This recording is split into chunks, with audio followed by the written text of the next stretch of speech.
जी का आंदोलन नीति, और आंदोलन नीति हम इसलिए कह रहे हैं क्योंकि किसान आंदोलन को लेकर राजनीति चरम पर है। किसान आंदोलन को लेकर अलग अलग तरह के बयान सामने आ रखे हैं। अब डिप्टी सीएम दुष्यंत चौटाला की ओर से बयान दिया गया तो डिप्टी सीएम के बयान को लेकर भी पलटवार आया है। तो किसान आंदोलन को लेकर अलग अलग राय, अलग अलग प्रतिक्रियाएं, अलग अलग बयान सामने आ रखे हैं। वार पलटवार का जो दौर है वो तेज हो गया है। किसान आंदोलन पर दुष्यंत चौटाला की ओर से बड़ी बात कही गई है। डिप्टी सीएम का कहना है कि किसान आंदोलन ऐसे लोगों के हाथ में है जिन्होंने आंदोलन को रोजगार का जरिया बना लिया है। आंदोलन को कुछ लोगों ने रोजगार बना लिया है, कहना है डिप्टी सीएम का। और इतना ही नहीं, उनकी ओर से यह भी कहा गया कि जो लोग आंदोलन में हैं उनको खेती कृषि को लेकर किसी बात की जानकारी नहीं है, सरकार की नीतियों की भी जानकारी नहीं है। ऐसे में किसान नेता चढ़ूनी की ओर से जवाब दिया गया है, तीखा पलटवार उनकी ओर से किया गया है। और दुष्यंत चौटाला पर किसानों के साथ धोखा किए जाने के आरोप लगाए हैं। सुनिए।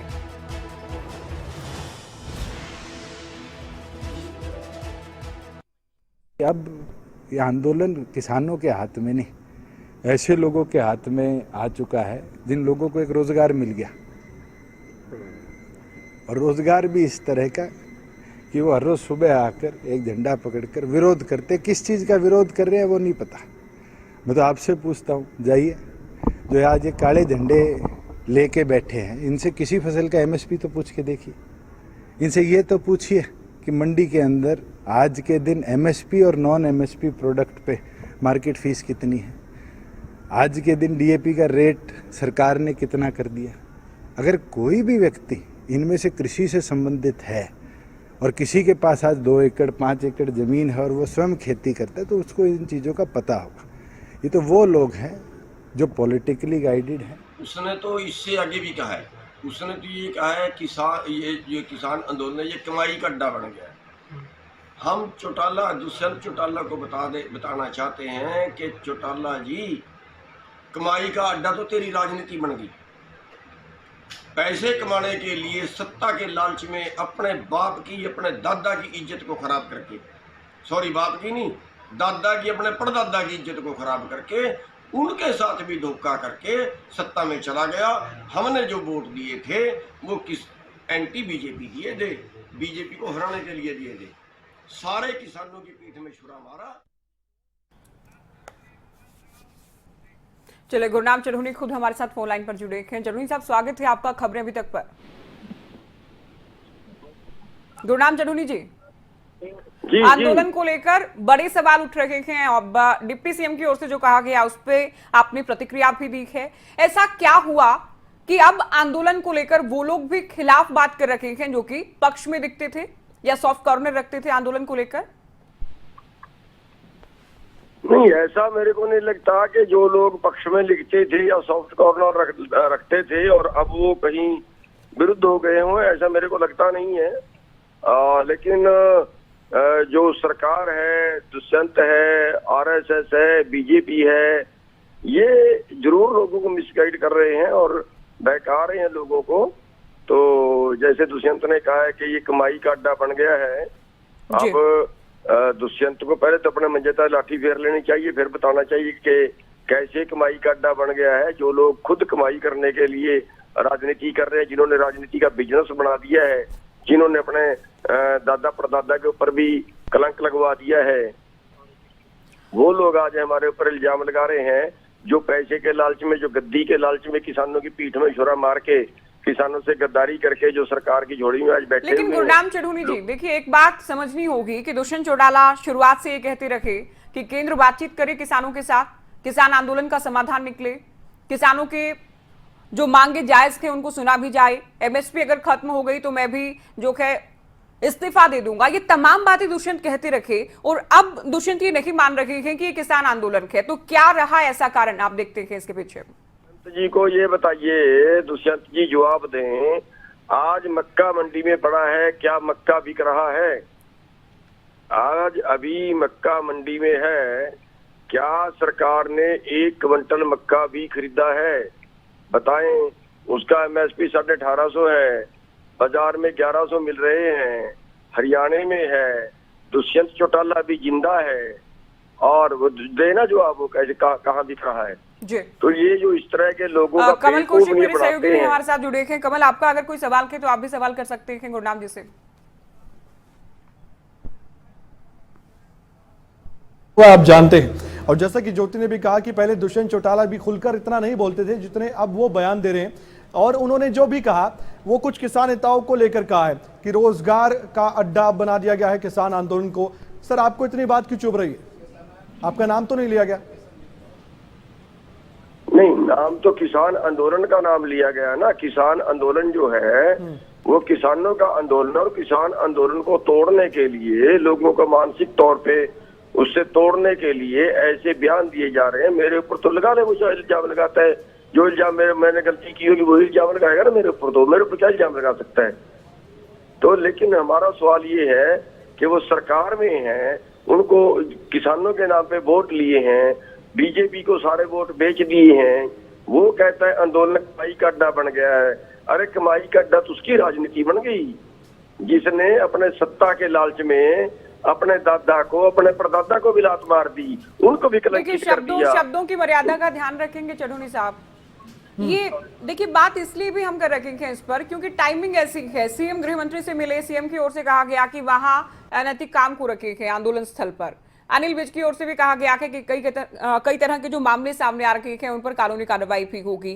अब डिप्टी सीएम की ओर से दूसरी बार किसान आंदोलन को ये कहा गया है, क्योंकि पहले उनकी ओर से कहा गया कि जिनकी राजनीतिक महत्वाकांक्षाएं हैं, किसी को इलेक्शन लड़ना है, वो लोग वहां पर बैठे हैं।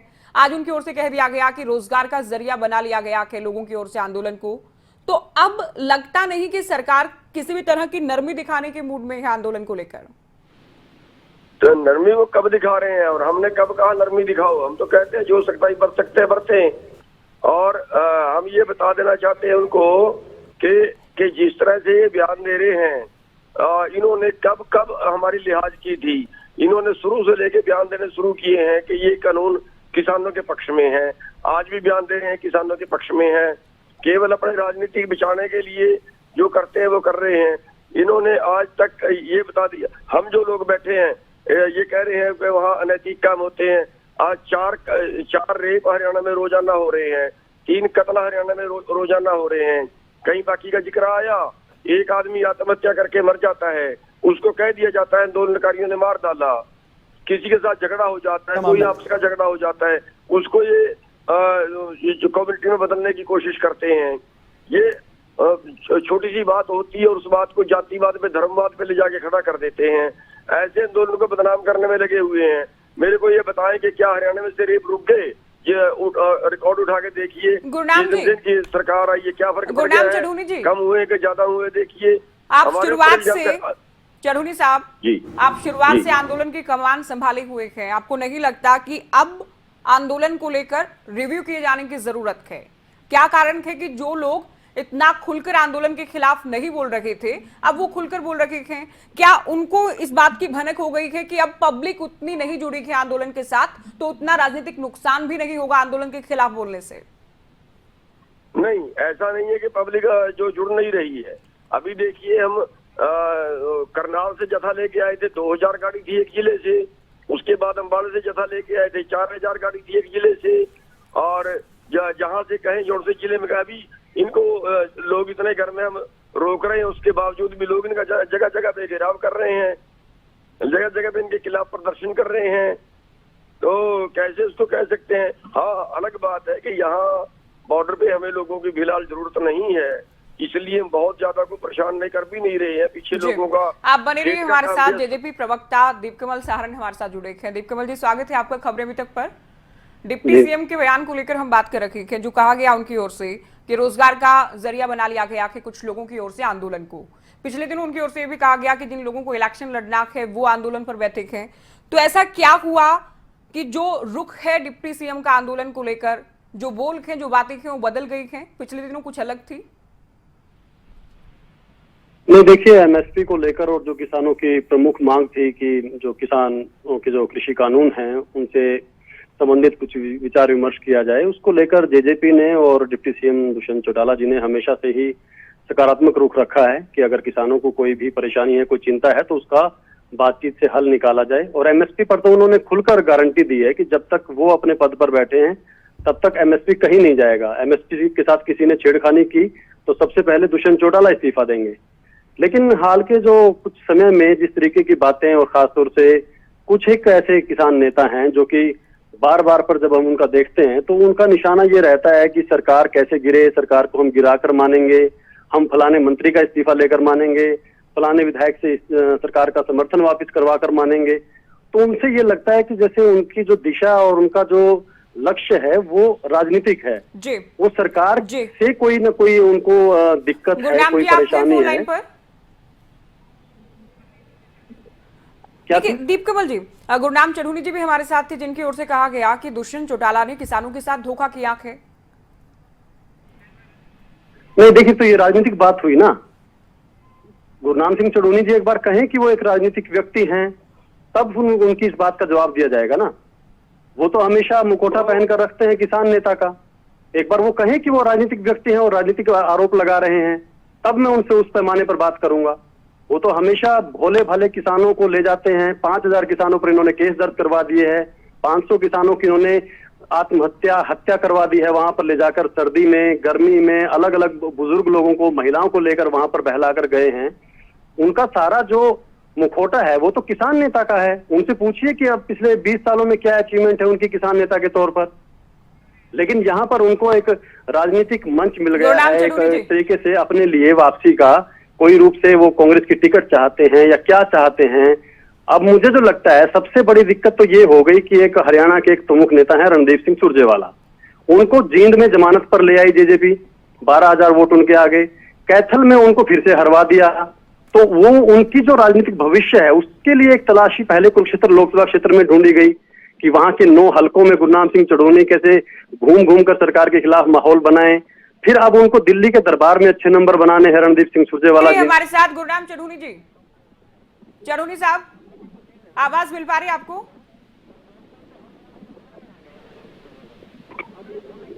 दीप कमल जी, देखिए, दो बड़ी बातें हैं। आपने कहा कि गुरनाम चढ़ूनी लोगों को बहलाकर ले गए, आंदोलन जो क्या शुरू करवाया गया, 5000 लोगों पर मुकदमे करवा दिए, 500 लोगों की आत्महत्या और हत्या तक की भी आपने बात कही। तो कोई भी नेता, कोई भी किसान नेता किसानों को ले जाता कि क्या ये सरकार का फेल्योर नहीं, कि सरकार क्यों नहीं समझा पाती? ये लोग तो बहला लेते कि आप लोग समझा भी नहीं पाते हैं। मैंने एक बीच में बात कही ना महत्वपूर्ण, कि इन्होंने जो मुखौटा है और जो आवरण है वो किसान का ले रखा है। किसानों को अपने साथ कुछ को जोड़ रखा है। किसान के नाम पर सारी बात हो रही है। जब भी सरकार कोई कार्रवाई करने की कोशिश होती है तो मीडिया में और राजनीतिक रूप से उनसे पूछा जाता है कि आप किसानों पर क्यों अटैक कर रहे हैं, या उन पर लाठियां चला रहे हैं, या उनका रास्ता रोक रहे हैं। तो जो एक तरीका होता है ना कि उसके कंधे पर रखकर बंदूक चलाना। आप बने रहिए हमारे साथ। कमल भी है न्यूज रूम से। कमल, गुरनाम जी, मेरी आवाज आप तक पहुंच पा रही है? जी जी। गुरनाम जी, यहां पर जेजेपी और बीजेपी एक बड़ा आरोप लगाती है आप पर हमेशा। आप मुझे बताइए, और दर्शक भी जानना चाहते होंगे, पूरा हरियाणा आपको देख रहा है, देश आपको देख रहा है, हरियाणा के अलावा कौन से राज्य में गुरनाम जी कितने सांसदों का घेराव किया गया है, रोजाना होता है, कितने कार्यक्रमों का बहिष्कार किया जाता है, वहां पर प्रदर्शन किए जाते हैं? ये हरियाणा को एक बड़ा मंच बनाकर आप यहां पर लगातार विरोध प्रदर्शन करते हैं सत्ताधारी पार्टी के नेताओं का। सर, ये कि जायज है? यूपी में कितने टोल बंद है, पश्चिम बंगाल में कितने टोल बंद है, राजस्थान में कितने टोल बंद है, बताएंगे आप? आपकी पूरी बात मेरे को समझ नहीं आई, लेकिन मैं जो भाई साहब बोल रहे थे की बात का जवाब दूं जी कि जब ये राजनेता बार बार पुकार रहे हैं। नंबर 1 बात, क्या राजनीति इनके घर की है कि ये तो ऑथोराइज है राजनीति करने के लिए, दूसरा राजनीति करने के लिए कोई ऑथोराइज नहीं है। अगर किसान राजनीति करता है तो बड़ा पाप होता है। अगर ये देश को लूटने वाले, देश को बर्बाद करने वाले राजनीति करते हैं तो अच्छा है। राजनीति कर रहे हैं। दूसरी बात, आप मान रहे हैं ना कि आप राजनीति कर रहे हैं किसानों को साथ लेकर? दूसरी बात, चुप करके सुनिए, मैंने आपकी चुप किसानों के, तो आप खुद कह रहे हैं ना कि आप राजनीति करना चाहते हैं किसानों के मंच से। कुछ नहीं होता, आप चुप करके खुद ही कह रहे हैं आप तो। मैंने आपकी बात आराम से सुनी है। आप ये नहीं है कि आप कुछ भी बोल रहे फिर दूसरे की बात को काट। बोलिए गुरनाम जी, बोलिए। हाँ, मैं बोल रहा हूँ। जब हमने हुड्डा की सरकार के विरुद्ध आंदोलन किया था गन्ने का, ये बीजेपी वाले तलवे चाटते थे हमारे धरनों पे आके। कोई मिल ऐसी नहीं थी जहाँ पे बीजेपी का एमएलए वहाँ तलवे नहीं चाटता था। तब हुड्डा हमें बीजेपी के बताता था। आज ही हमें कांग्रेस के बता रहे हैं। बताइए हमने क्या क्या गुरनाम जी, मेरा करके सवाल हुड्डा जी के साथ तो आज भी नहीं हो आप। चाहता हूँ। गुरनाम सिंह तड़ोनी जी, हुड्डा जी के साथ तो आज भी आपका तालमेल नहीं है। हम कब कह रहे हैं कि आप हुड्डा जी के साथ हो? जो हुड्डा जी के साथ तो आपको कह ही नहीं रहे हैं हम। मैं ये कह रहा फिर कौन सी कांग्रेस के साथ है बताइए। आप लोग जो जिस तरह गुरनाम जी बोलते हैं ना, सर, इतिहास की याद मत दिलाइए, बहुत सी बातें निकल कर सामने आ जाएंगी और चर्चा 1-2 घंटे की हो जाएगी। गुरनाम जी, कोई आरोप गुरनाम जी, आपके पास नहीं है। मेरी आवाज आ रही है आप तक? केवल आप इसलिए आरोप लगाते हैं कि आपके पास जवाब नहीं है किसान आंदोलन का कोई। गुरनाम जी, आप सुन पा रहे हैं हमें? आप लोग तुले हुए हो। गुरनाम जी, जी मेरी तरफ से ये बातें कही गई। मेरा सवाल है सर, और जो दर्शक हमारे जुड़ रहे हैं इस समय, उनके मन में भी एक सवाल होगा, क्या सिर्फ हरियाणा में ही ये विरोध होगा सत्ताधारी पार्टी के नेताओं के खिलाफ? पश्चिम बंगाल, राजस्थान या दूसरे जो विपक्षी पार्टी के जो नेता हैं, उनको भी तो आप कहिए कि आप भी हमारे लिए आवाज उठाइए, आप भी सड़कों पर आइए। आप हरियाणा में ही जेडीपी बीजेपी के विधायकों का अगर विरोध करेंगे आप, उससे क्या 3 कृषि कानून रद्द हो जाएंगे क्या? आप अमित शाह का जाकर विरोध करिए, दिल्ली में जाकर, वो जहां जहां जा रहे हैं उनके कार्यक्रम का बहिष्कार कीजिए। नरेंद्र मोदी प्रधानमंत्री है, उनके कार्यक्रम का बहिष्कार कीजिए। यहाँ हरियाणा के मुख्यमंत्री क्या कर लेंगे, हरियाणा के डिप्टी सीएम क्या कर लेंगे? उन्होंने तो पहले भी आपके पक्ष में कई बातें कही थी। बिल्कुल आपका सवाल वाजिब है जी, लेकिन मैं ये कहना चाहूंगा कि कहीं पे संगठन कमजोर हो सकता है, कहीं पे संगठन मजबूत हो सकता है। जहाँ पे संगठन मजबूत होता है वहाँ पे काम ज्यादा हो जाता है, जहाँ पे संगठन जी। कमजोर होता है वहाँ पे तो काम कम राकेश हो जाता टिकैत का जो संगठन है, क्या वो यूपी में कमजोर है क्या? यूपी में कमजोर है? ये सवाल राकेश से करिए। लेकिन आपके साथ जुड़े हुए ना संयुक्त किसान मोर्चा के, तो आप भी करता धरता है ना? नहीं, देखिए प्लीज ये सवाल राकेश से बढ़ता है कि भैया आप यूपी में क्यों नहीं कर रहे। आप पूछते हैं? मैंने तो क्या आप पूछते हैं? आप खुद भी तो पूछते होंगे कि मैं हरियाणा में इतना कर रहा हूं, जहां भी जाता, अगर जन समस्याएं सुनने के लिए कोई विधायक या मंत्री जाता है, वहां भी विरोध करते हैं आप? बिल्कुल मैंने खुद कॉल दी है यूपी वालों को कि भाई यूपी वालों, हरियाणा में ये आंदोलन हो रहा है, आप जी। यूपी में तो हमारे से भी ज्यादा दिक्कतें हैं। चलो जी, आप बने रहिए हमारे साथ। रघुवल जी, आपसे सवाल किस है? डिप्टी सीएम को अगर ये लगता है कि चलिए उनकी सारी बातें हम ठीक मानेंगे कि हो सकता है काफी लोग रोजगार के लिए वहां पर बैठे हों झंडे उठाकर, हो सकता है कि किसी को इलेक्शन लड़ना है वो आंदोलन कर रहा हो, लेकिन मौका क्यों दिया जा रहा है ऐसे लोगों को? क्यों बातचीत के दरवाजे लगभग बंद कर दिए गए हैं? बातचीत के लिए सरकार की ओर से कोई कदम या प्रयास नहीं किया जाता? ज्योति, बातचीत के दरवाजे किसानों और इन किसान नेताओं की तरफ से जो कि ये चाहते नहीं कि समस्या का समाधान हो, जो चाहते हैं कि ऐसा मजमा जमा रहे जहां पर उनकी पूछ होती रहे, उनको अहमियत मिलती रहे, वो खबरों में आते रहे। वो लोग नहीं चाहेंगे किसी भी हालत में कि ये किसान उठकर घर जाएं और अपना काम करें, उनके बच्चे अच्छी पढ़ाई करें और नौकरी करें बढ़िया वाली। ये लोग एक मिनट, ये लोग 26 जनवरी से पहले दीप कमल जी बाकायदा तारीखों के साथ तारीख दर तारीख 11 दौर की वार्ता हुई। उस वक्त भी ये लोग बात करने के लिए गए थे।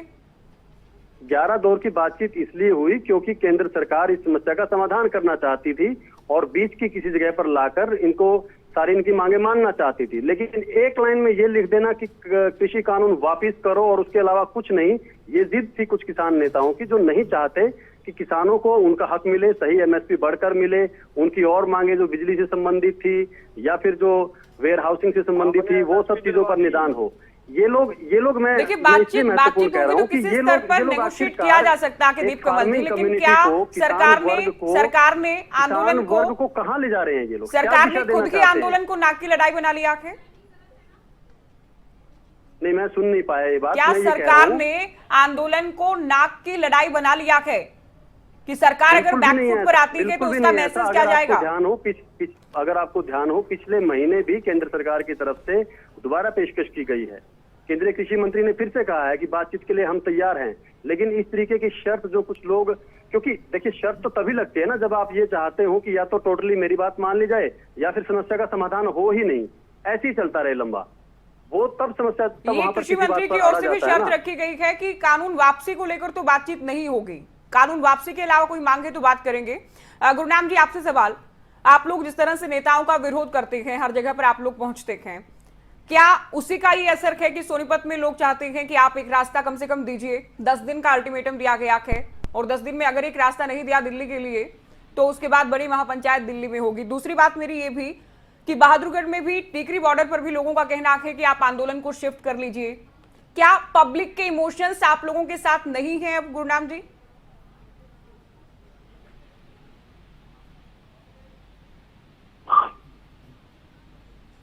गुरनाम चढ़ूनी जी, आवाज नहीं आई।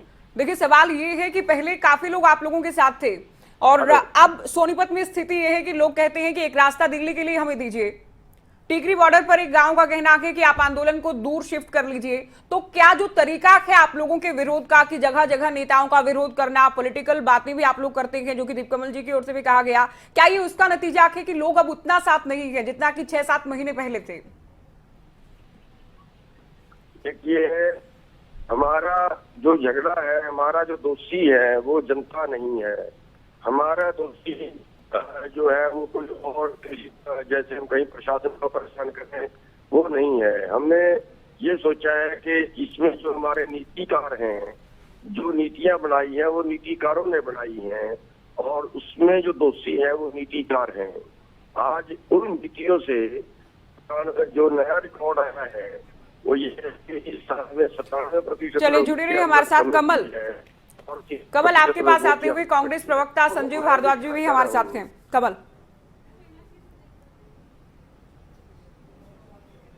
कांग्रेस प्रवक्ता हमारे साथ जुड़ चुके हैं। मेरा सवाल सीधा सीधा सर आपसे ये है कि जिस तरह से ये किसान आंदोलन आगे बढ़ रहा है, गुरनाम सिंह चिड़ूनी भी हमारे साथ इस समय मौजूद है, सीधा सीधा कांग्रेस पर आरोप सत्ताधारी पार्टी के नेता लगाते हैं, प्रवक्ता जेजेपी के जुड़े हैं वो भी कहते हैं कि मुखौटा तो ये किसान नेता है, पीछे तो कांग्रेस है, कांग्रेस ही सब काम करवा रही है, कांग्रेस सरकार की छवि को धूमिल करवाने के लिए इनको आगे कर रही है, जाइए विरोध कीजिए सत्ताधारी पार्टी के विधायकों का। हेलो जी, मेरी आवाज आप तक पहुंच पा रही है? हेलो कमल जी, मुझसे बात कर रहे हैं? संजीव बोल रहा हूँ। हेलो जी, मेरी आवाज आप तक पहुंच पा रही है सर? हाँ जी कमल जी पहुंच पा रही है। मेरा सवाल आपने सुना? नहीं आप एक बार। जी मेरा सवाल सीधा सीधा है सर, ये आरोप लग रहे हैं आप पर, जेजेपी के प्रवक्ता भी कहते हैं, बीजेपी के प्रवक्ता भी कहते हैं, नेता भी कहते हैं सत्ताधारी पार्टी के, कि मुखौटा तो किसान नेता है, गुरनाम चिड़ूनी है, राकेश टिकैत है, पीछे तो कांग्रेस चल रही है, सरकार की छवि धूमिल हो और आपको फायदा पहुंचे और आप सत्ता की कुर्सी पर आ जाएं। कमल जी, हम इनको बार बार इतने 6 महीने से बार बार कह चुके हैं कि ये अपनी नाकाबिलियत शो करते हैं, ये बात कह के। अगर हम विपक्ष में रह के किसानों को, लाखों किसानों को, देश के को भगा सकते हैं, तो ये सत्ता में रह के उनको मनाने के कैसे पोजीशन में नहीं है? ये मना ले उनको। ये जो अब कोई चीज मैं आपको देना चाहूं और आप उसको लेना ना चाहो, तो जबरन जिन लोगों की वजह से ये सत्ता में बैठे हैं, जबरन कभी ये कहते हैं कि ये सारे गुंडे कांग्रेस के हैं, कभी कुछ कहते हैं, कभी कुछ कहते हैं।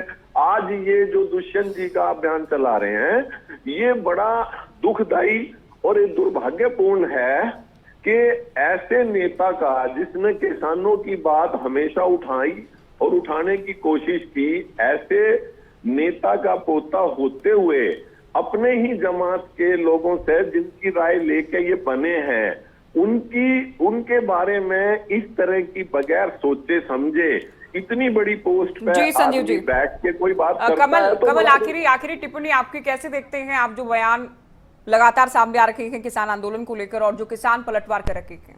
देखिए ज्योति, कुल मिलाकर देखा जाए तो एक आंदोलन नीति की हम जो बात कर रहे हैं, इसमें राजनीति भी आड़े आ गई है। अब जहां आपने भी कहा था कि एक जन आंदोलन, ये किसान आंदोलन नहीं था, एक जन आंदोलन बन चुका था। आपको भी याद है ज्योति, बहुत से लोगों की भावनाएं जुड़ चुकी थी। टिकरी बॉर्डर पर हम जाते थे, सिंगू बॉर्डर पर जाते थे, तो वहां पर ऐसे लोग भी आते थे जिनको मालूम नहीं था 3 कृषि कानूनों के बारे में भी, ना ये मालूम था कि नुकसान करेंगे फायदा करेंगे, लेकिन उनकी भावनाएं किसानों से जुड़ चुकी थी जो इतना संघर्ष करके दिल्ली तक पहुंचे थे और उस समय लोग भी साथ जुड़े हुए थे। लेकिन हाँ, ये भी एक कड़वा सच है कि 26 जनवरी के बाद कुछ तो फर्क पड़ा इस किसान आंदोलन पर। उसका फायदा अब सत्ताधारी पार्टी के नेताओं ने उठाया या किसने उठाया, किस तरह की रणनीति बनाई गई, उसके बाद धीरे धीरे किसान आंदोलन पर थोड़ा सा हम कह सकते हैं कि असर पड़ा, और जो जन आंदोलन था वो फिर से किसान आंदोलन और किसान नेताओं के कब्जे वाला आंदोलन आ गया, और किसान नेता बयानबाजी करते हैं, उसके बाद कुछ कदम उठाए जाते जी हैं। कमल। लेकिन यह भी सच है ज्योति, कुल मिलाकर देखा जाए तो एक रणनीति अख्तियार कर ली है सत्ताधारी पार्टी ने, और इधर से किसान नेताओं ने कि यहां पर अगर वो जवाब देंगे तो ये पलटवार करेंगे, और यहां से पलटवार होगा, वहां से जवाब आएगा। ये विरोध का सिलसिला शुरू हो गया है, दोनों तरफ से बयानबाजियों में विरोधाभास भी देखा। और शुक्रिया आप सभी का, आप हमारे साथ जुड़े, बातचीत की। तो कुल मिलाकर देखिए, आंदोलन नीति सरकार की तो कम से कम बदलती नजर आ रही है। सरकार की ओर से जो बयान आ रखे हैं, किसान अगली नीति क्या बनाते हैं, ये भी देखने वाली बात होगी। इसी के साथ दीजिए इजाजत और देखते रहिए खबरें अभी तक। नमस्कार।